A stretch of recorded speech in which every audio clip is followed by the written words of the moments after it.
Hello, people of YouTube.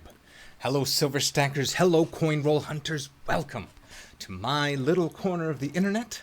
This is Michael from Penny Haven, and first off, if you haven't yet, please hit that subscribe button, then give it a like, then come back over here and hit that bell icon so you know when my new videos come out.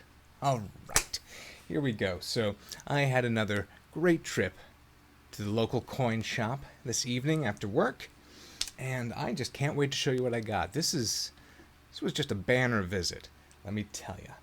So I got there, I went in, somebody went through all of the foreign 2x2 flips. Usually it's just like a loose pile in this beat up cardboard box. They were all in rows, and like someone went through them. So yeah, I went through all the rows on the top, and I wasn't finding anything that was really jumping out at me at first. And I was wondering, maybe since they're so organized, they went through there and they pulled, they gave a little more thought to it, and they pulled some of the older stuff, some of the cool finds I've been getting in there. But I did end up walking away with quite a few things that I'm happy with. So, first off, I got another Bailiwick of Guernsey coin. I just like it. This one is a commemorative for the royal visit in 1978. I was also born in 1978, and I'm the kind of person that takes those things as a sign to buy a coin. So it's very nice looking.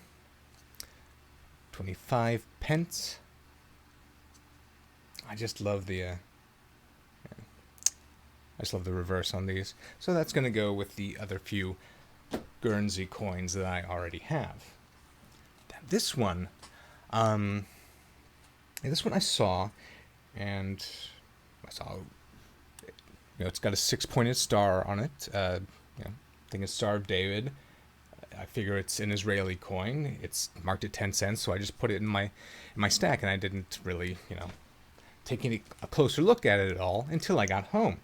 And then take out a magnifying glass, and you can see that it says British West Africa around the Star of David, and 1931 on the bottom, George V era, is that correct? Yes, George V, and it's 1/10 of a penny, and it says 1/10 of a penny around the top of the circle here, and then the same in Arabic below. So yeah, that was not what I was expecting, and an interesting little coin.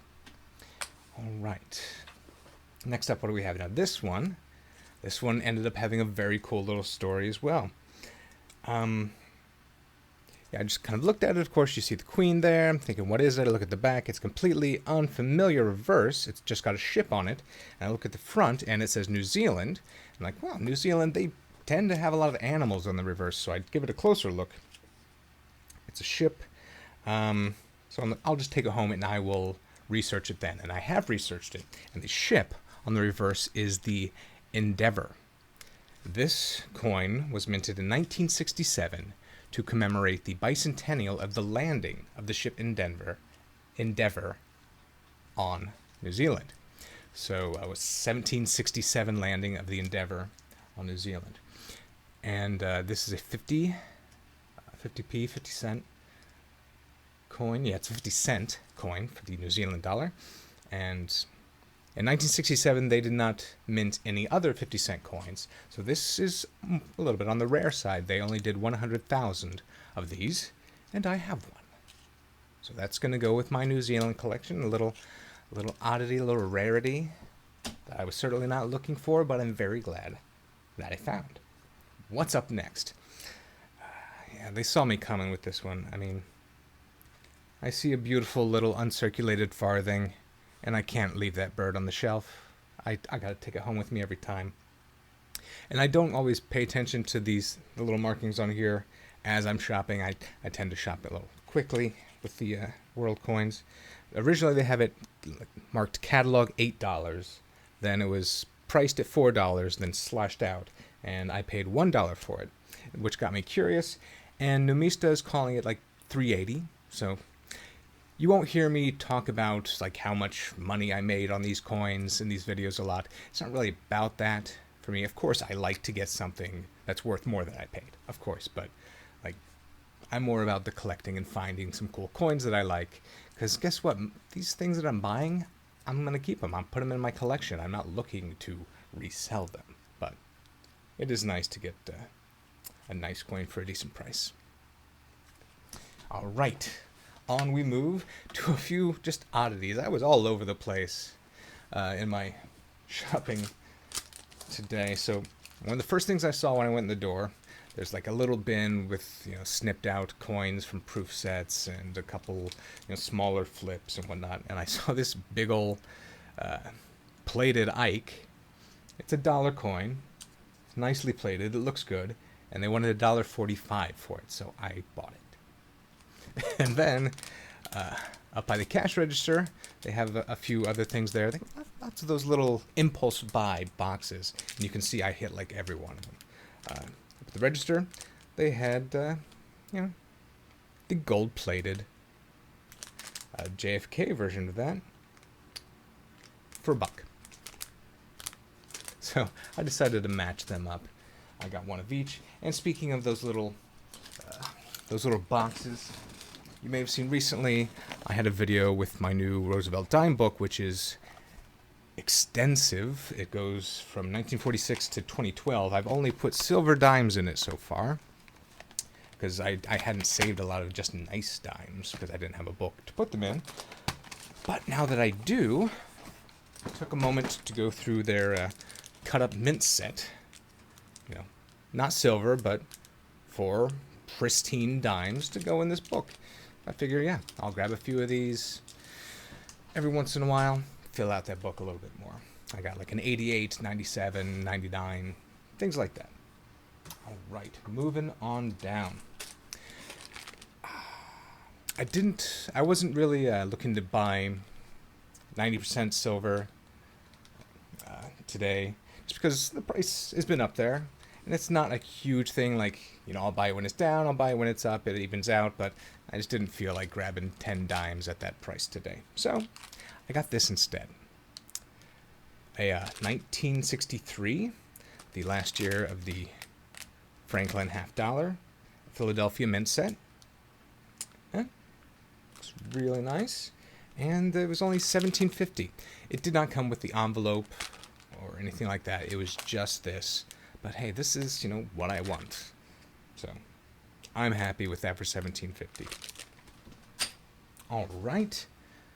On we go. Almost done here. A couple of really exciting things left. Okay. So, my first... so, I checked out, and my total came up to something and 50 cents. And I saw him making out my change, and I saw this in his hand. He gave me a bicentennial $50 in change. So, I love that. I love $50. I love all bicentennial coins. Then, I was talking to him.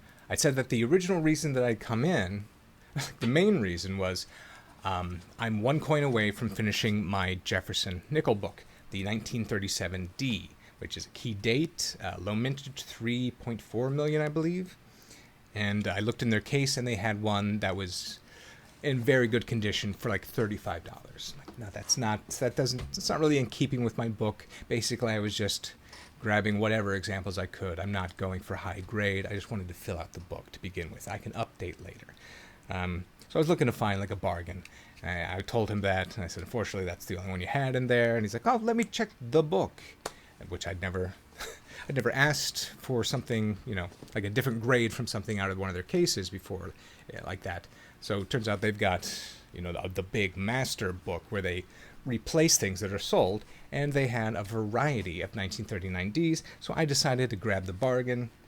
$5.50 completes my Jefferson nickel book with a key date. Super, super happy to do so. So there it is. 1939D. Fill that in and I'll put a picture up there for you. So yeah, special thanks to Brad from Brad's World Coins. He gave me, I think the 38, the first year issue, a while back. And then John W.